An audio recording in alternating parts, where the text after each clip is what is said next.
Selamat siang.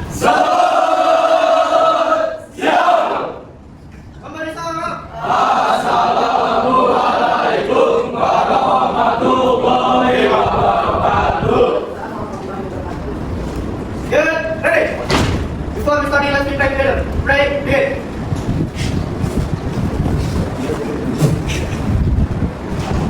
Ready. Silakan aksen terus. Ahmad Zakaria. Adi Ikhlas. Bapak Amir. Setelah panjang lagi. Bonat. Gerald. Heri. Afif. Garis. Aisyah. Iwan. Hajar. Hadirul. Afif. Didi. Reza. Oke, baiklah, sebelum Ibu memulai pelajaran hari ini, Ibu akan memberikan satu pertanyaan. Apa saja produk-produk dari Jepang yang biasa atau langka di Indonesia? Oke, Afif. Produk Mitsubishi, Toyota, Suzuki. Setelah itu, Reza. Sama jawabannya. Ya.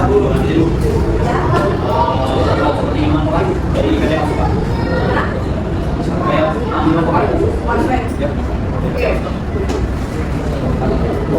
Jadi banyak dari barang-barang Jepang itu yang didominasi di Indonesia. Salah satunya produk yang banyak laku di Indonesia itu adalah motor Kawasaki. Ya? Oke. Selanjutnya adalah tujuan pembelajaran saat ini adalah mengetahui dari dampak penjajahan Jepang di berbagai bidang, salah satunya ada di Indonesia, politik, pertahanan, dan keamanan. Dari materi minggu lalu, kalau minggu lalu kita bicara tentang masuknya Jepang ke jatuhnya Hindia Belanda. Salah satu dampak dari jatuhnya Hindia Belanda yaitu adalah runtuhnya pemerintahan Jepang di Indonesia. Berapa tahun Indonesia dijajah Jepang? Berapa?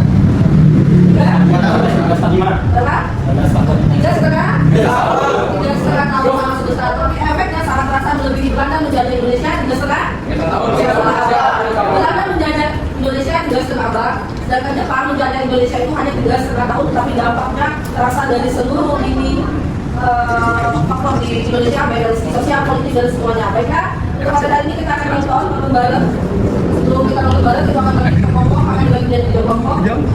Sisi kanan, tengah, dan kiri. Ya. Silakan diperhatikan videonya. Setelah itu kalian diskusikan dengan teman satu kelompok. Setelah itu baru nanti hasilnya akan dipresentasikan.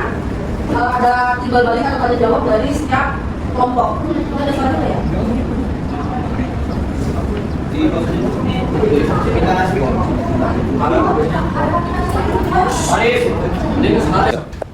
Oke, kali ini kita akan mendaftar ya, diundak dengan Bank Indonesia tahun 1944 sampai dengan 1945. Setelah dihitung dan dianalisis per kelompok masing-masing, nanti akan dipresentasikan. Although only 3.5 years, the shadow of Japanese occupation in the Indonesian archipelago left a profound impact. That fading time used was hopes and resistance into a single breath of the nation.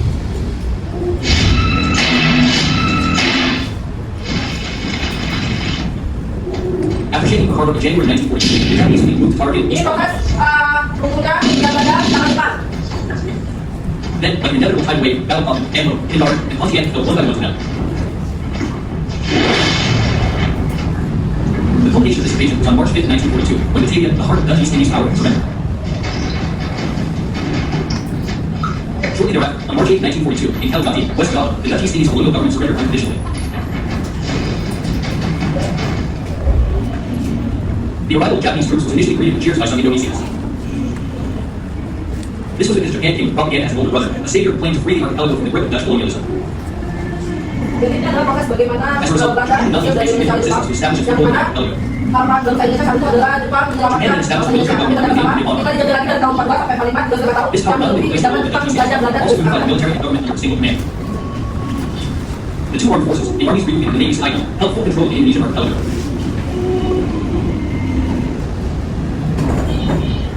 When the 3A movement, with its empty slogans about the inception of the protector of light, the leader of Asia, failed to win the hearts of the Indonesian people in 1943, the 3A movement was disbanded. In its place was born the People's Power Center, Future. a new effort controlled by the iron fist of the Japanese military was led by national figures Bonparte, Kiichiro Montoro, and K.H. Rossmantle. The current war was not only the Dane war, but our war as well. UFRO was designed to mobilize the people to support the Pacific War. But quietly, Indonesian leaders transformed it into a stage for struggle. Behind the propaganda blown by Japan, they inserted seeds of nationalism and dreams of independence like a small flame slowly burning by wood. But outside the UFRO stage, the face of Japanese colonialism revealed its true nature. Inilah bentuk kejaman Jepang pada Indonesia. Indonesia's natural Yang resources masa squeezed by Jawa its Indonesia, military ambitions. akhir zaman bukan Jepang. The people were also exploited. The Hayo Army was formed from young Indonesians, trained by the Japanese army and sent by force into combat as part of their war machine. Meanwhile, the PITA defenders were established under the pretext of national defense. Every aspect of people's lives was directed for the sole goal of supporting the greater East Asian war. The press, once means resistance, was now completely controlled as a propaganda tool. The arts, which should have been an expression of freedom, were forced to play a role in the Japanese narrative.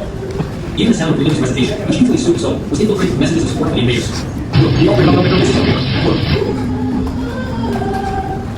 However, it also tried to win the hearts of the people with policies and clear minds. The use of Indonesian was encouraged. Symbols of Dutch colonialism were destroyed, and religious organizations were given space to flourish. Behind every step lay an ulterior motive, maintaining Japanese power and instilling false loyalty. Under the rising sun flag, Japan quickly revealed its plans. Their rule in the Indonesian war without becoming a highly underworld that devastated the country.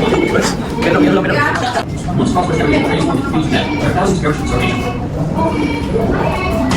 The suffering did not end with empty stomachs. The Japanese military forced thousands of Indonesian men to flee their homes. They were torn from their families and transported by merchandise to distant lands like Burma, Thailand, and Somalia. Here, they became serious forces, which they were sources of renovations and commissions.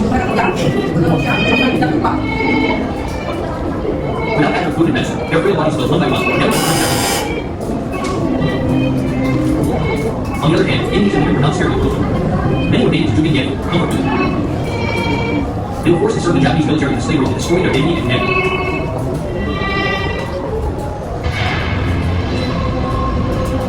In just a matter of months, our false promise of liberation turned into a nightmare. People who initially believed began to rise up in resistance with Ajay P. Scotland, the Voices of Resistance Network. In 1942, George William witnessed the beginning of rebellion, followed by Singapore and Tasikmalaya in 1943, where K.O. Being Mustafa sacrificed the against the colonialists. In 1944, Joe Parliament led resistance in Aceh. Meanwhile, terjadi perlawanan perlawanan seluruh Indonesia seperti Aceh dan wilayah Selayar yang sudah merasa mungkin atau sudah merasa akan dijajah. Bumi and Sarawak followed the flames of rebellion that ignited April 1945. Behind the scenes, resistance to the land was known as fierce. Figures such as Sultan Syed Daulud hoped that secretly led a strategy to expel the colonialists. However, only after Japan was defeated by the Allies in the Pacific War did the begin to lose it. On August 17, 1945, Indonesia declared its independence, tearing away the shackles that had stifled this nation. In the 3.5 years of Japanese occupation, they were rebellion. Sekarang silakan berdiskusi dengan kelompok untuk mereview atau menganalisis dari video yang sudah ditonton. Silakan buat konten selanjutnya kita akan menceritakan. Coba tunjukkan tingkat ke kelompok. Dan jadi tingkat ya. Jadi, apa dengan?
Dapat jatuh?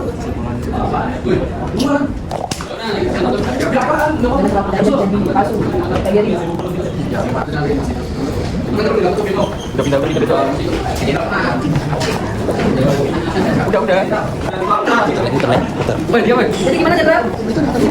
Kira-kira Indonesia dari sisi ekonomi saat mendukung Jepang, gimana menurut Jenderal Sotri? Kalau bisa dilihat berapa?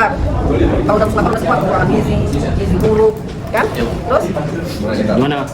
Ngeliatin sih, kayak perjalanan ini Jadi mending Indonesia dijajah Belanda 3,5 abad atau Indonesia dijajah Jepang 3,5 tahun?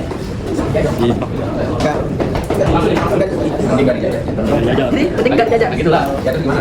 Sabar, ini perkiraan jenderal Oke, Palu. jadi kalau kelompoknya Sahil ini membahas dari sisi ekonomi, kelompok ini membahas dari sisi politik. Setelah itu kelompok negeri membahas dari sisi keamanan. Misalkan terbentuknya peta, terbentuknya putra, itu kan peta apa? Semacam tentara gitu kan zaman dulu. Ya. Udah betul.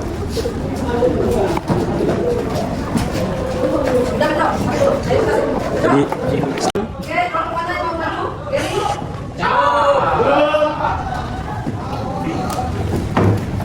Halo guys. Tentang keamanan ya Bu, Petra dan Putra.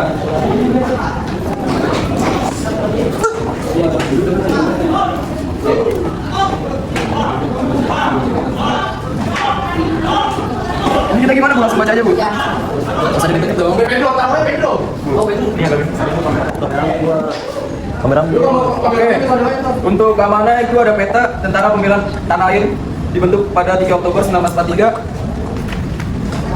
Dasar hukum Osamu Seirei nomor 44 Peraturan Pemerintah Militer Jepang. Tokoh penggagas R. Gatot Mangkoer Raja. Nggak usah deket dong. Tujuan ganda bagi Jepang memperoleh tambahan pasukan terlatih untuk pertahanan di Asia dan Pasifik.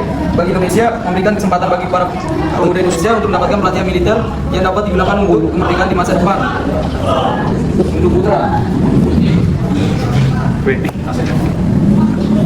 Untuk Putra dibentuk oleh Jepang pada 16 April 1943. Organisasi ini didirikan sebagai pengganti gerakan A3 yang dianggap gagal. Tujuan menggalang dukungan dan memobilisasikan seluruh potensi rakyat Indonesia untuk membantu Jepang dalam Perang Dunia Kedua. Pendiri pemerintah penduduk Jepang bekerjasama dengan 4 tokoh nasional Indonesia yang dikenal sebagai Bapak Serangkai, Soekarno, Muhammad Hatta, J.A. Dewantara, dan Soeharto.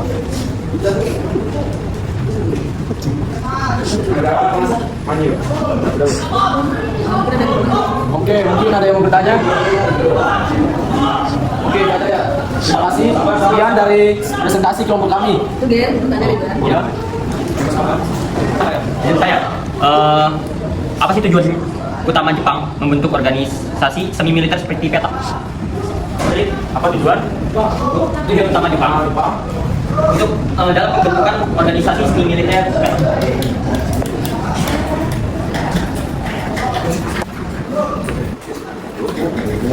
Sebentar ya.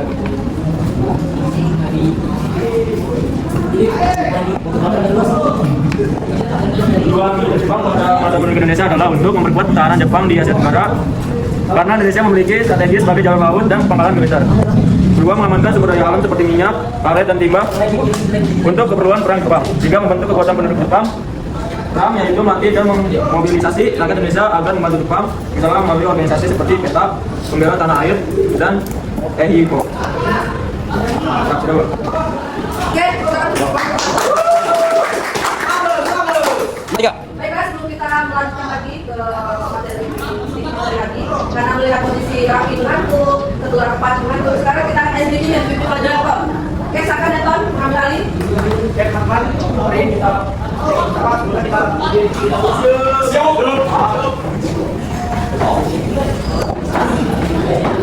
Lawan, siap. Siap, siap, siap. Luar biasa.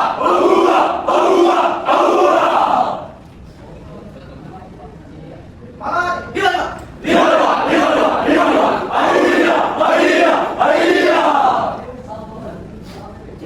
Jackson.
Yang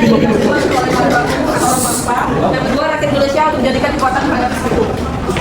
Penyelam kaki pada hari ini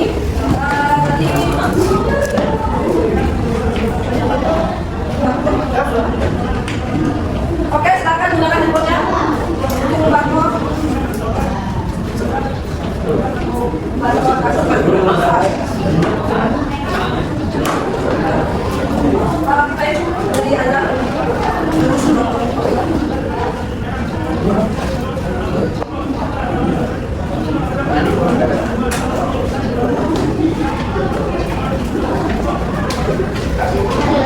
Oke, silakan gunakan isi tugasnya melalui quizzes ya.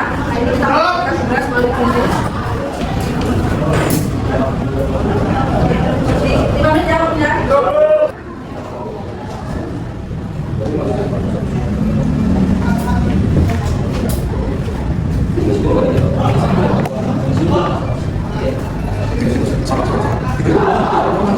HP gua tikus. HP gua lihat tikus. Anjay.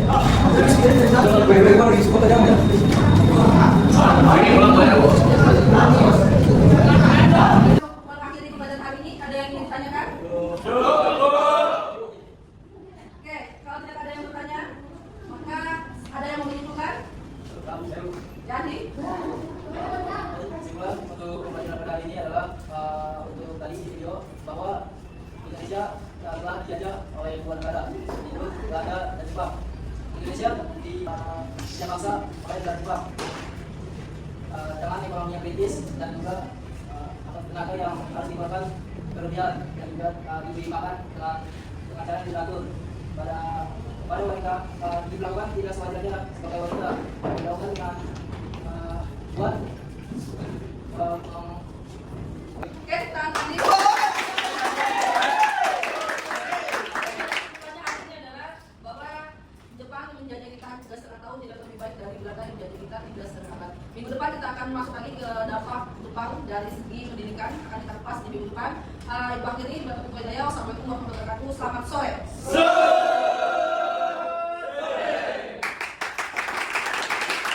Dari Bu, satu adalah Hafid sebagai Danton untuk kelas 11 teknik.